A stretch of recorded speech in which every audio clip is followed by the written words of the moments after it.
Смотрите сегодня в «Будильнике». Елена Михайлова в рубрике «Мамины рецепты» поделится секретом приготовления рыбки с молодым картофелем. Ну и в качестве гарнира к нашей рыбе я предлагаю запечь молодой картофель. В рубрике «Олимпийский резерв» я, Галина Кузнецова, расскажу вам все о данс-миксе.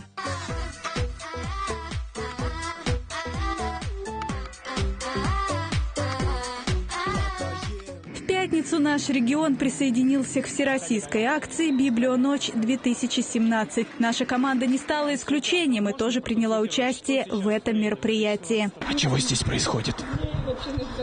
Пейперкрафт. Что? Пейперкрафт. Это и не только. Смотрите в «Будильнике».